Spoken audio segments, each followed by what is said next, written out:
Vamos ler Amós, capítulo 5.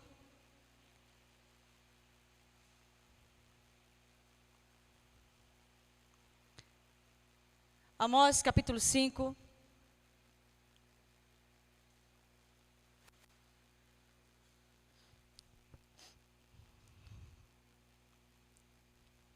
Versículo 21.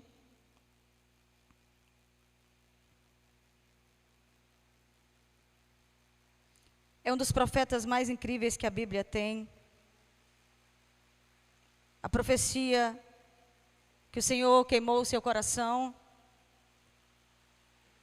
e autorizou que ele ministrasse,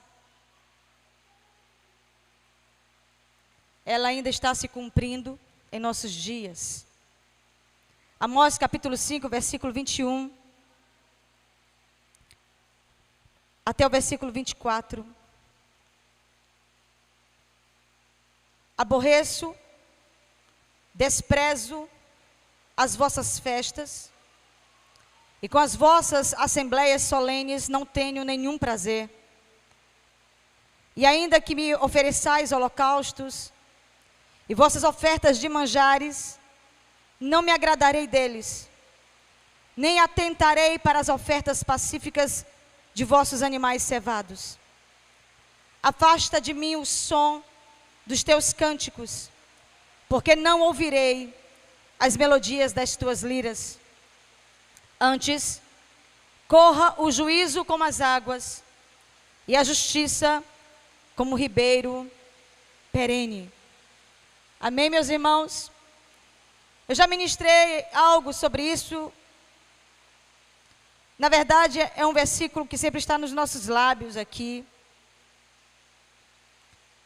a respeito de o juízo que corre como água e a justiça que corre como um ribeiro perene. E eu queria ministrar algo essa noite muito sério, que o Senhor tem falado aos nossos corações, para a nossa equipe de profetas dessa casa. E queria também trazer a vocês, os irmãos, e a todos que estão nos ouvindo, nos assistindo, porque nós estamos vivendo dias tão difíceis para a igreja, que nós precisamos começar a escrever a nossa história. Nós precisamos começar a escrever a nossa história e precisamos começar a escrever exatamente o que está acontecendo, para que a igreja não seja incluída na sinagoga de Satanás nessa geração. Porque por falta da escrita da época, ora, meus irmãos, o que nós estamos vivendo, por mais que você diga para os seus bisnetos, se você tiver alcance, não será como você descrever o momento. Eu escrevi um diário missionário na época que estávamos em Wittenberg. E quando eu leio esse diário, eu fico impactada, porque eu não me lembro mais de muitas coisas que eu estava sentindo no percurso daquele tempo. E quando você está envolvido naquele tempo e você escreve, tudo muda. E quando hoje, depois de 4 anos, 3 anos, eu vou ler, eu fico impactada com as emoções e sentimentos que eu transmiti naquela escrita. Imagine quando Jesus ressuscitou, que o mundo tentou depois disso dizer que era mito. Até os nossos dias ainda temos, e muitos crentes que se dizem cristãos mesmo, que até dizem que creem na Bíblia, eles dizem que Jesus não ressuscitou. Agora imagine, foi comprovado na época a ressurreição. Foi comprovado pelos romanos que ele tinha ressuscitado. Houve comprovação científica da ressurreição de Jesus. Porque ele, depois de ressurreto, morto ao terceiro dia, ele ressurgiu. Ele passou ainda, meus irmãos, quantos dias? 40 dias na terra. Ele passou 40 dias e aproximadamente 500 pessoas tiveram contato com Cristo. 520 pessoas. E enquanto ele estava na terra, muitas pessoas escreveram a respeito dele, inclusive inimigos dele.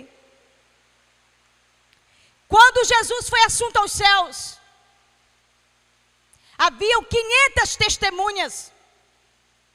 Quando ele subiu no Monte das Oliveiras, 500 pessoas assistiram Jesus subindo até as nuvens. Irmãos, 500 pessoas mentirem é meio difícil. Concordam comigo?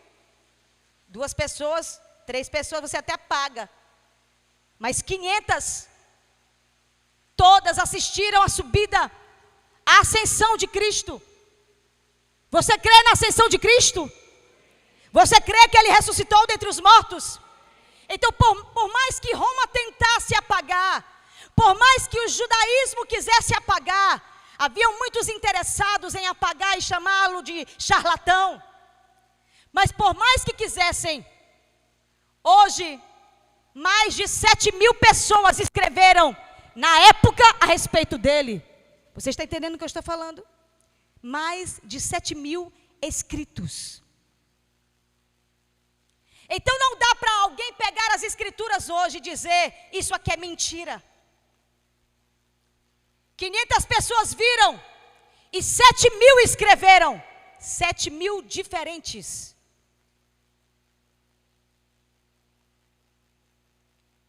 Quero dar um conselho a você.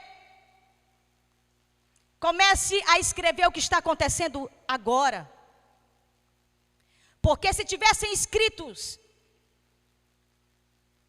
de 1918, 1920, onde houve a outra pandemia,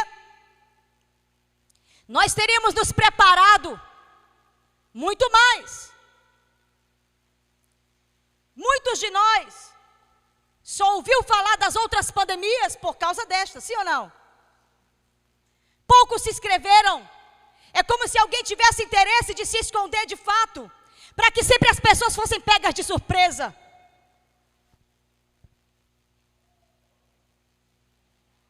A mesma coisa é a reforma protestante. Exatamente porque os reformadores escreveram pouco nessa época. Essa época que quero me referir essa noite. Hoje, muitos cientistas, pseudocientistas e pseudo-intelectuais, usam a história contra a igreja de Jesus Cristo.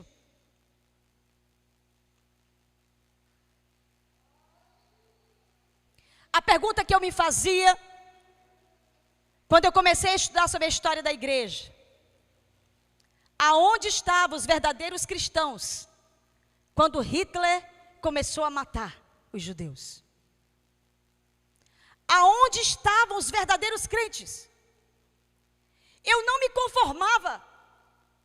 Eu me perguntava, onde estavam os crentes de verdade? Quando você começa a estudar, mas estudar de verdade, irmãos, porque se você estudar pelo Google, você não vai encontrar, inclusive agora eu dei um clique ali, para ver quantos pastores foram mortos por Hitler. O primeiro tema de busca era o pastor que aderiu a Hitler.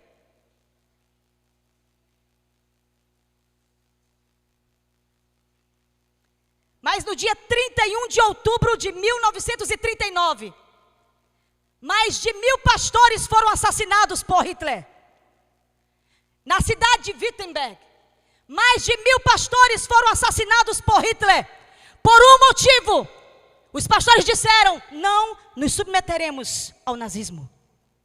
não nos submeteremos à suástica. Você não vai assistir e nem ler isso em alguns livros que talvez elogiem e glorifiquem a desgraça da reforma. Talvez você já ouviu muitas pessoas dizerem: Lutero foi um nazista.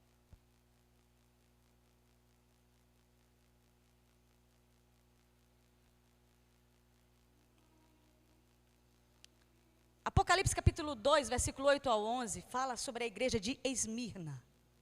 Diga, Esmirna. Essa igreja, ela tinha um problema extremamente sério, irmãos. Dentro dela, tinha um tipo de cristão chamado sinagoga de Satanás.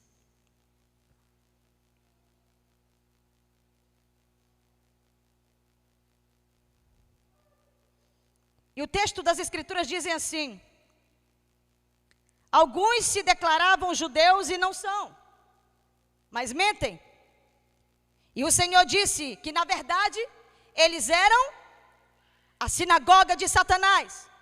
Pois bem, nos dias de Hitler, muitos se declararam cristãos, muitos se declararam pastores, muitos se declararam crentes, mas apoiaram a destruição e a morte dos judeus nas câmaras de gás.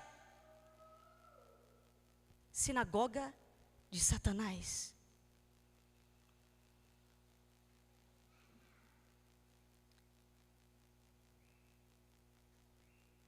É assim que está acontecendo em nossos dias.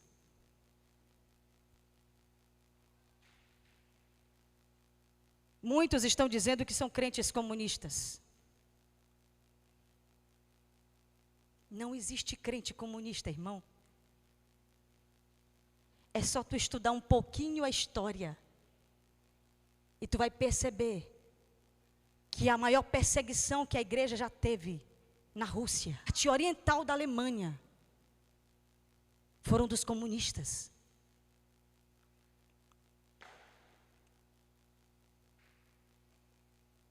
Não existe crente comunista. Não existe crente nazista. Eu sei que Hitler era até protestante. Irmãos, ele era a sinagoga de Satanás. É muito fácil alguém se fingir de crente, principalmente em nossa geração, que nós não vemos mais nem diferença entre ser crente ou não ser crente. Inclusive uma cantora evangélica famosa no Brasil, ícone da música evangélica brasileira, está fazendo propaganda para o Flávio Dino no Maranhão. Comendo na mesa de Jezabel. Queremos deixar claro uma coisa. Nossa ideologia, meus irmãos, não é ideia de homens. Nossa ideologia não é marxista. Nossa ideia não é humana. Nosso líder não é Marx. Nós temos um cabeça. Cristo é o nosso cabeça. Cristo é o nosso Deus. Cristo é o nosso Cristo. Seguimos as Escrituras. Não seguimos aos postulados de Marx. Nos submetemos à palavra de Deus. E esse momento, meus queridos, está muito melindroso. Porque nós estamos vendo um cerco ao nosso redor. Estamos sendo cercados. Mas eu quero que você se pergunte essa noite: sobre o que você está lutando?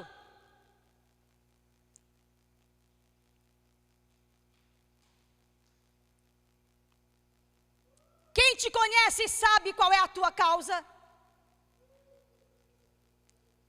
Eu não estou falando de política, estou falando de causa. Quem te conhece sabe que você está lutando pela liberdade de culto? Ou você não está sabendo que o prefeito de Curitiba proibiu qualquer pessoa, irmãos, qualquer pessoa, ele está querendo falar a igreja evangélica de Curitiba. Quem mais dá prato de comida em rua para mendigo é a igreja evangélica brasileira. Quem mais leva a comida para debaixo das pontes são os cristãos. O prefeito de Curitiba proibiu qualquer entrega de um prato de comida para um mendigo sem autorização da prefeitura. Por favor, meus irmãos.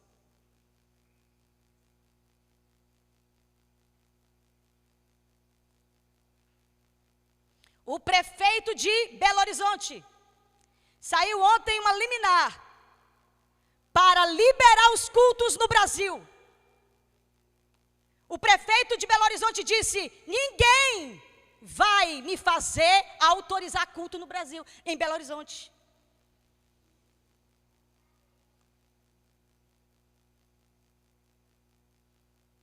Comunista. Qual o problema? Qual o problema aqui?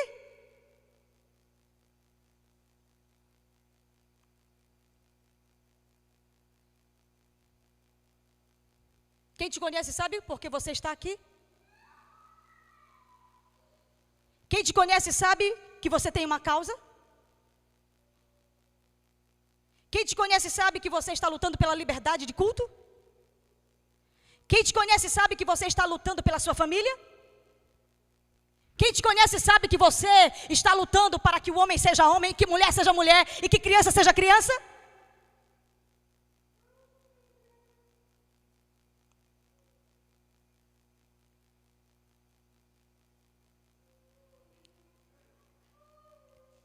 Nós temos uma causa, o nome dela é Bíblia Sagrada.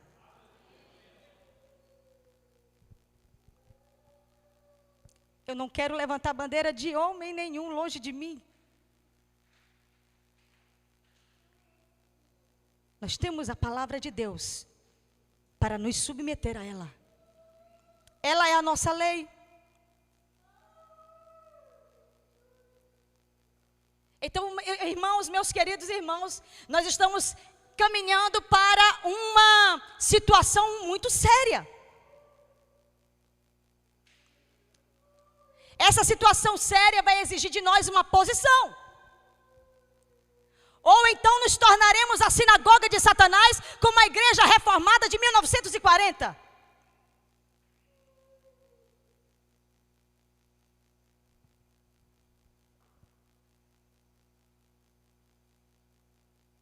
Estou me sentindo num encargo, juntamente com os irmãos que estão orando aqui aos sábados.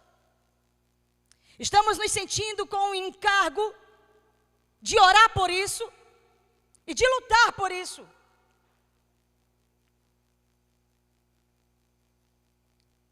Quantos anos fazem que o Maranhão é oprimido? Por governos tiranos?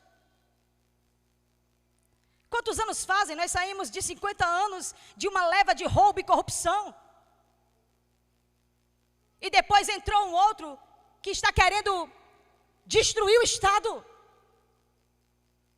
E quando nós fazemos um paralelo entre esses 58 anos de opressão que o Estado do Maranhão... Pastora, calma aí, a gente está falando aqui de 408 anos de opressão. Realmente. Mas já tivemos algumas vitórias. Isso nos ativa a esperança. E quem sabe será na nossa geração que veremos a vitória de Deus para o nosso Estado. Porque, meus irmãos, quando eu olho na Wikipédia, e eu percebo quem é o Estado do Maranhão, eu me assusto. O Maranhão é o segundo maior estado do Nordeste. O Maranhão é o quê? Então ele não é qualquer um, ele é o segundo maior. O Maranhão, ele é o 8º estado maior do Brasil. Ele é o quê? Ok. O Maranhão, ele é o único estado do mundo que possui um polo turístico chamado Lençóis Maranhenses. 70 quilômetros de deserto e oásis. O Maranhão tem a Chapada das Mesas, o Delta do Parnaíba, a Floresta dos Guarás. Nós somos 7 milhões de habitantes no Maranhão. 90% cristão. Tem algo errado aí. Tem algo errado. Somos 7 milhões e 90% é cristão. E estamos debaixo de taca. Pastora, quando a senhora fala cristão, fala católicos e protestantes, evangélicos, sim. 90 e pouco, estou botando 90 para deixar os outros 10 para tudo que sobrou. Mas é mais de 90.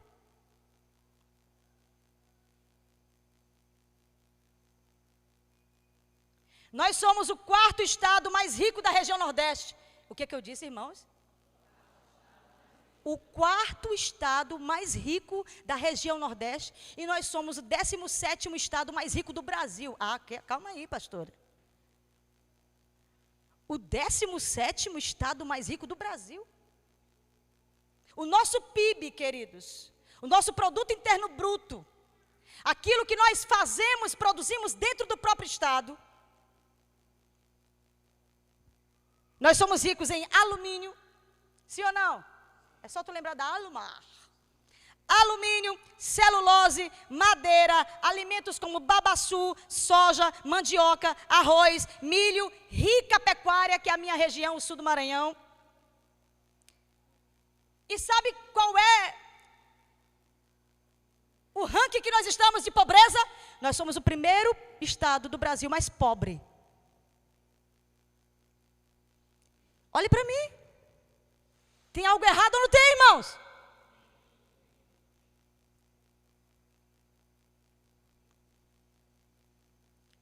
Pastor, e por que nós somos o 4º mais rico do Nordeste, o 17º mais rico do Brasil, em produção interna, e o menor IDH do Brasil?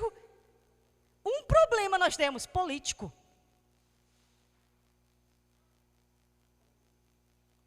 Nós temos um problema no Maranhão, político.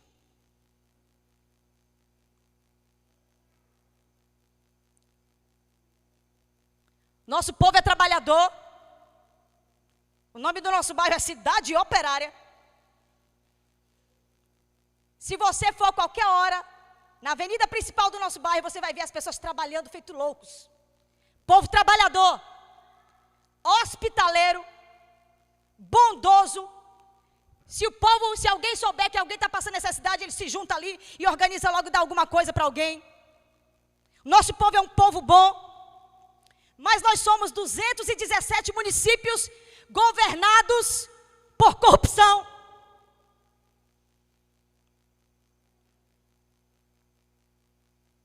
Sabe quando você coloca um gerente que quer só te roubar? Você está entendendo o que eu estou falando? Você põe uma empresa bem-sucedida, que tem um PIB absurdo, aí você põe um gerente que está só te roubando. É o que está acontecendo no estado do Maranhão.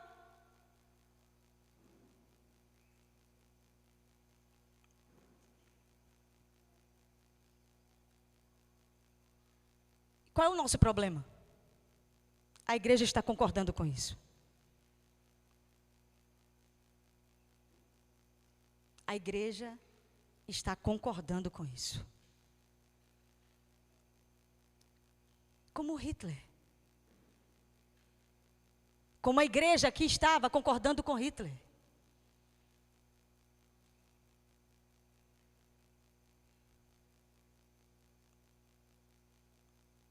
A Casa de Cultura, ela homenageia todo ano, no mês de novembro, um grande e ilustre maranhense.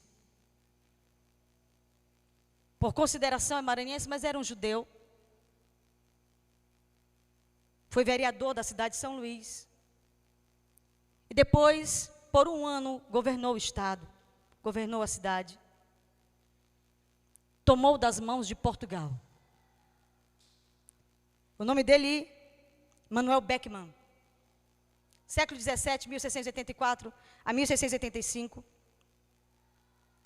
Esse homem foi o primeiro homem que se levantou contra a corrupção do Maranhão. Eu acho interessante que a Assembleia Legislativa do Estado do Maranhão, o nome dela é Manuel Beckmann.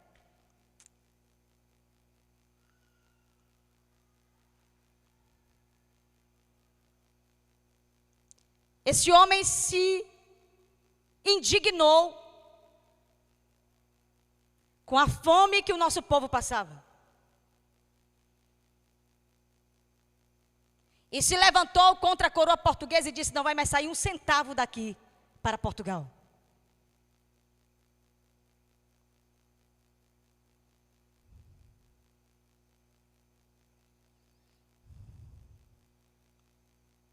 Depois você pode estudar um pouquinho mais sobre a história dele, que inclusive é tão artificial.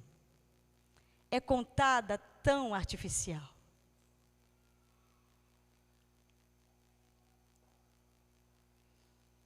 Mas eu percebo, meus amados irmãos, que Deus está convocando a igreja nessa geração. Que bênção que alguns falaram, amém. E observe o texto de Amós. O profeta político.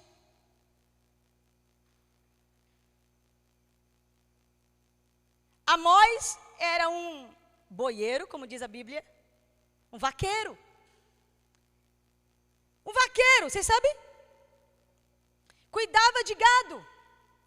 Começou a se indignar com o pecado e a corrupção de Israel.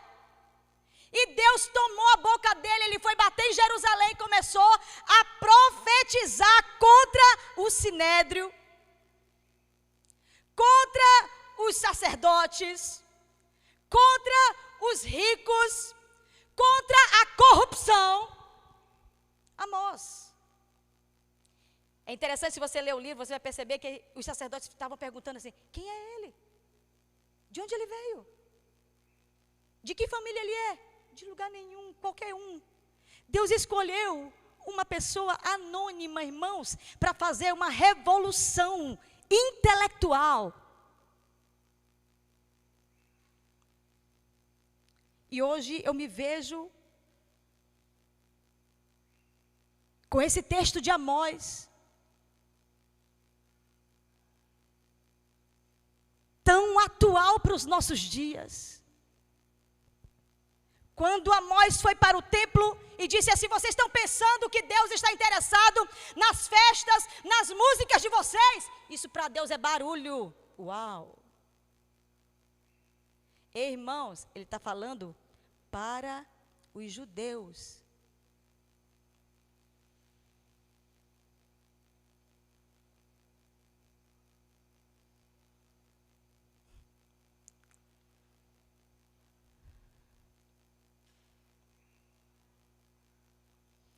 Semana passada nós falamos sobre nos levantar a respeito da justiça, sim, irmãos? Se você olhar a Isaías capítulo 59, você vai observar que Deus está ali falando: não há quem se levante em favor da justiça. Não há um.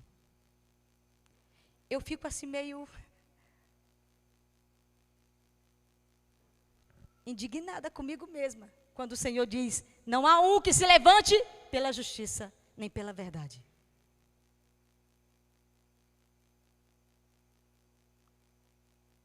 Amós capítulo 5, versículo 11, diz que estes homens maus,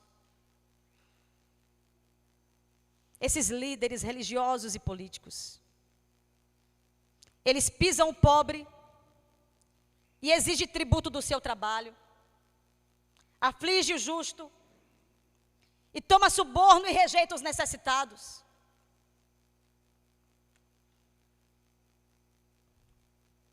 Parecido ou não com os nossos dias?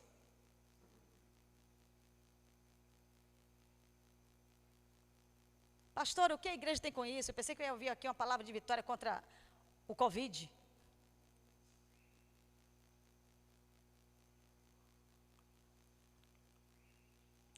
O que a igreja tem com isso? Amós te responde: enquanto o mundo perece, enquanto o mundo está sofrendo fome, enquanto nós somos o estado mais pobre do Brasil, enquanto foi roubado 300 milhões de reais do governo federal, que era para as UTIs do Maranhão, 300 milhões de reais.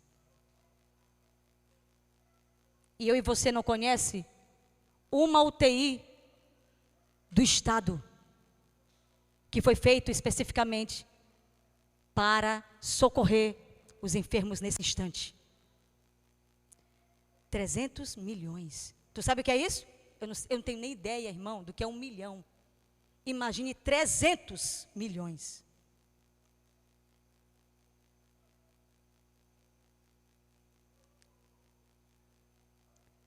Então, enquanto nós estamos assistindo, e nunca eu vi tantas pessoas tão bem interessadas em informação, para quê? A gente fica só ali, né? Olha, isso aqui não sei o quê. Ah, isso aqui, olha, estou sabendo isso aqui. Ninguém faz nada. Ninguém toma uma atitude.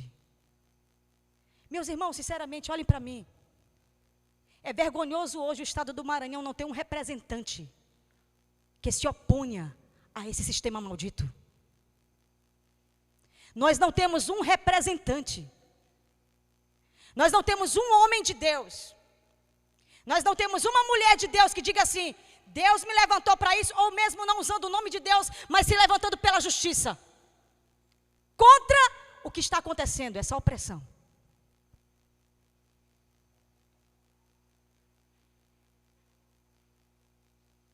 Como se não bastasse os nossos títulos, o Maranhão se tornou agora o pai do lockdown. Quem inventou o lockdown é daqui.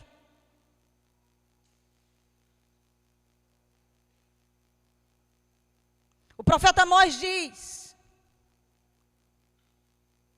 enquanto o mundo perece, sofre fome, praga, nós estávamos, sabe aonde, irmãos? Nos templos, celebrando. E vai para cima, e vai para baixo, e pula para lá, e pula para cá, e salta, e levanta, e pega na mão do irmão, e abraça o irmão. Nós estávamos muito bem, até que chegou 2020.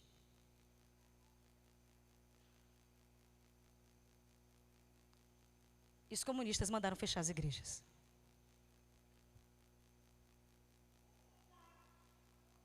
Então o Senhor diz em Amós capítulo 5, versículo 23, afasta de mim o som dos teus cânticos, porque eu não ouvirei as melodias das tuas liras. Onde estão os nossos artistas? Você não se pergunta, não? Onde estão os nossos artistas? Onde estão aquela leva de adoradores? Que só sentia fome e sede, né, pastor? E não tem nada na mesa. Eu tenho fome, eu tenho sede, eu tenho fome. Cadê? Alguém falou, eu achei muito interessante. Gente, os artistas foram embora e eu nem morri.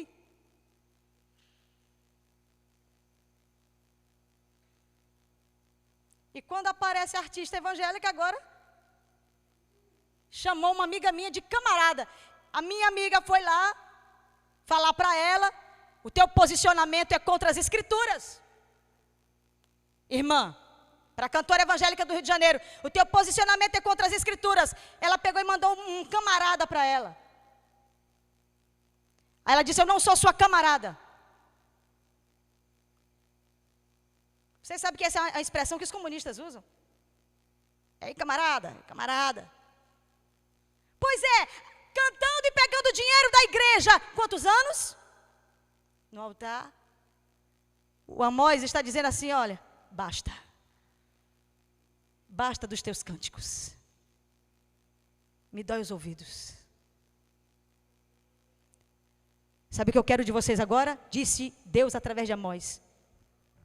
Eu quero que vocês lutem pelo juízo, pela justiça.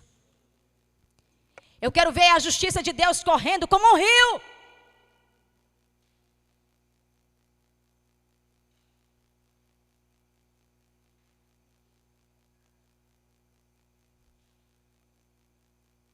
Eu estou pregando para mim essa noite, irmãos. Porque eu não aguento mais me sentir acovardada. sabendo que Deus pode nos levantar, ou até só um, para fazer uma revolução.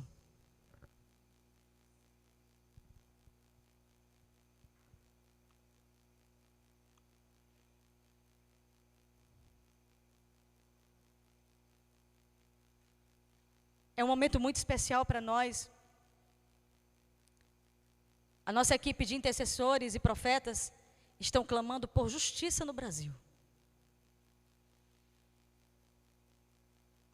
Estávamos aqui, quantas horas foram ontem, não sei quanto tempo passamos, clamando por justiça no Brasil. Ninguém está pedindo ouro, ninguém está pedindo prata, estamos pedindo justiça sobre a nossa nação. Estamos também pedindo ao Senhor que Ele nos dê um rei que governe com justiça a nossa terra. Não sabemos quem é, não temos negócios com político, não temos nenhum contrato com partido político desse estado. Estamos clamando que Deus envie alguém que seja a resposta dele para a libertação do nosso povo. E sabe que é uma boa notícia? O Senhor nos respondeu ontem que vai mudar a nossa sorte. Você pode aplaudir o nome do Senhor se você crê. Nós estávamos orando quando Deus falou e me encheu de esperança. E disse: vou arrancar o opressor. Vou arrancar aquele que oprime essa terra. E disse para nós: Ele só está aí porque a igreja quer. E se tem algum pastor me assistindo, sabe do que eu estou falando. A culpa é da liderança evangélica maranhense, que deixou esse homem governar com tanta opressão. Enquanto ele dava dinheiro pelos cantos. Isso é assistido, nós sabemos muito bem disso. É o tempo de Amós.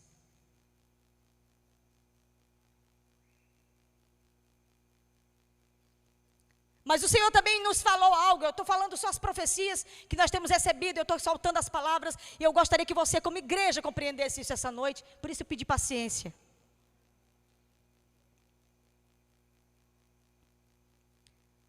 E esse é um conselho profético. Estamos vivendo um tempo de transição.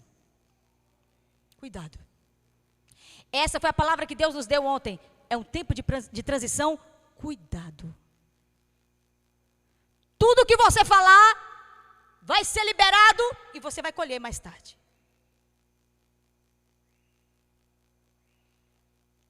Se você está liberando maldição, você vai colher isso.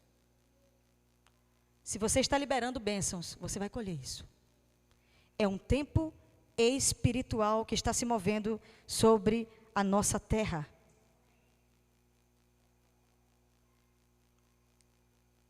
Uma coisa é certa, meus irmãos, Deus já sentenciou o injusto.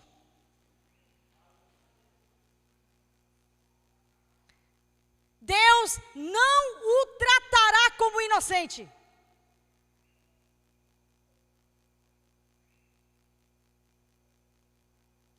Hoje o Maranhão está vivendo debaixo de muita vergonha.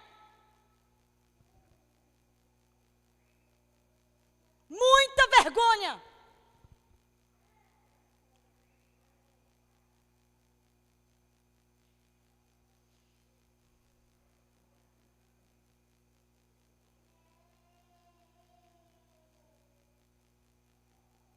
Porque nós queremos. Diga comigo, eu não quero. Já chega. Amém? Já chega. Irmãos, a mentira é tão grande contra nós e contra a terra, contra a nossa terra, contra o nosso povo. A mentira é tão grande que foi colocado nos livros que a palavra Maranhão significa grande mentira. Irmãos, já é uma grande mentira falar que o Maranhão é grande mentira.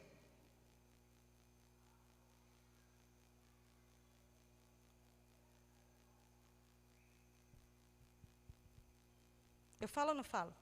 É tão sem graça falar, né? Assim. Falo. Eles estão me reclamando. A senhora tem que falar para a igreja, para quem está ouvindo aí.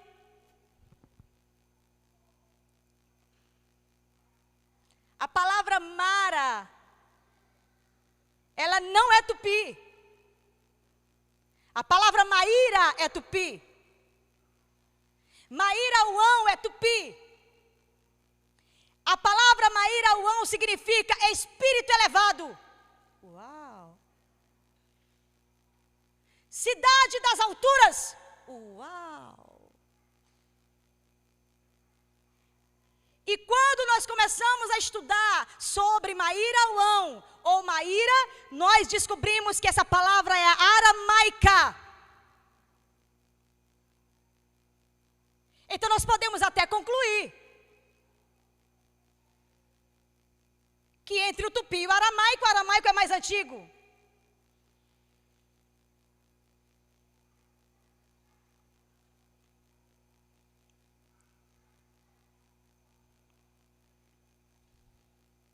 Vou tentar resumir.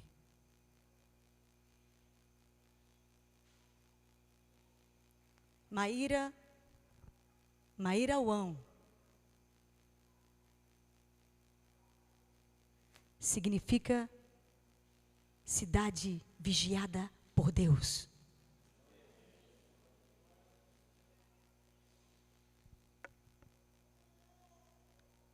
Maíra significa Moriá.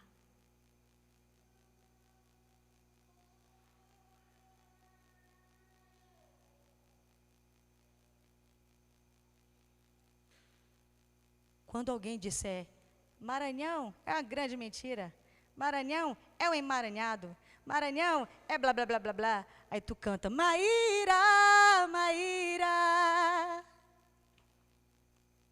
Como é que é o resto da música? Maranhão, Marabá, Maíra, Maranhão, Marabá, Maíra, Maíra. A música que o pessoal canta lá na Casa de Cultura, profetizando. Eu perguntei para uma índia amiga minha, fala para mim o que é Maíra. Ela disse, Maíra Uão é alguém de espírito elevado.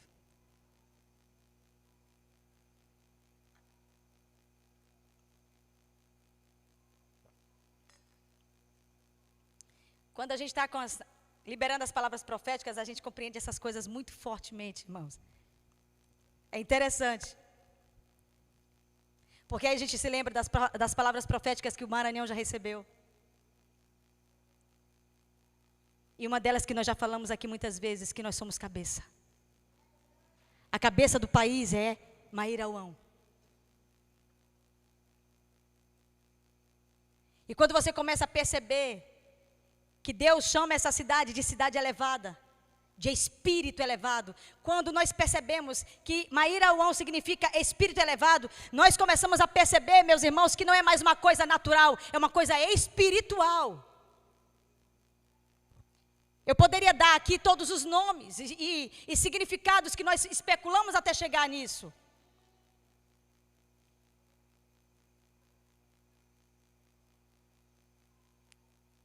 Mas essa palavra também está na Bíblia. O profeta Ezequiel disse, no capítulo 48, e esse lugar será chamado Iavé Chamá. A palavra original no aramaico é Mariá, que é Maíra.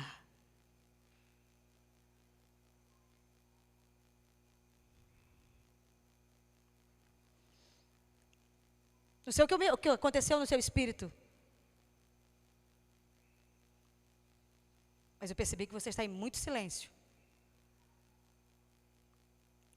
Eu espero que Deus exploda o teu coração com poder e graça, para você voltar a amar essa terra e lutar por ela.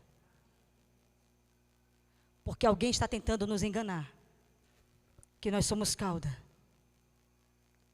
Mas o Senhor nos chama de cabeça. O Senhor nos colocou em lugares elevados. E eu quero ter a responsabilidade de falar para essa igreja. Hoje, na noite da primavera, hoje, no dia que o mundo comemora a celebração da ressurreição de Jesus Cristo, eu quero liberar sobre o céu desse estado. Não somos uma grande mentira. Nós somos um espírito elevado. Nós somos a cabeça dessa nação. Os nossos inimigos sabem disso, irmãos. Os bruxos sabem disso, irmãos. Só a igreja que não sabe disso, irmãos.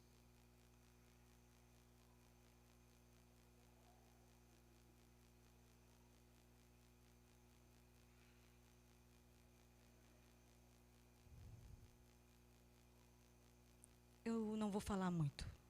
Já falei muito. Mas ontem o Senhor deu uma palavra para nós. E eu creio nela. Ele disse a mim: te prepara para um novo Mairauão. Te prepara para o novo Maranhão que está surgindo. No meio desse caos.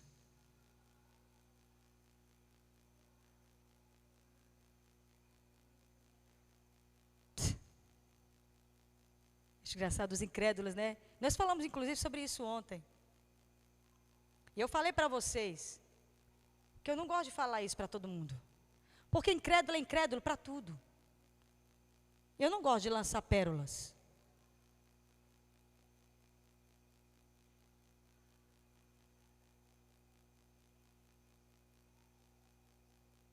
Mas se você está crendo que Deus tem ouvidos para ouvir e mãos estendidas para salvar, fique de pé.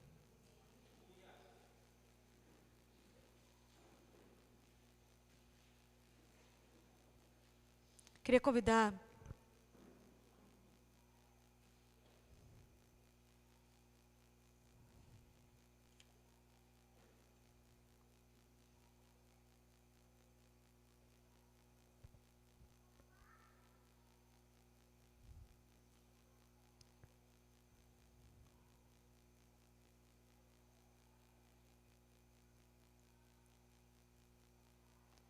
o nosso pastor, querido pastor, pastor José Rodrigues.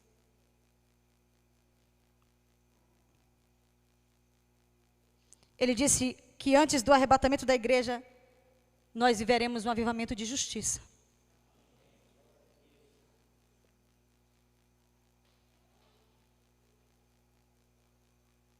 E isso está ardendo em nós, irmãos. E eu sei que você precisa ter um coração para pedir isso. Não é qualquer crente que vai dizer: Senhor, justiça sobre a nossa terra.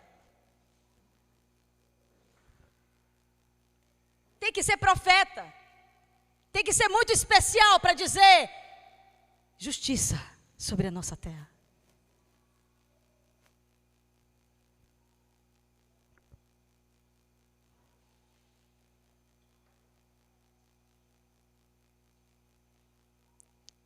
Eu vou obedecer os profetas. Vamos cantar aquela canção, Mi maior, eu acho.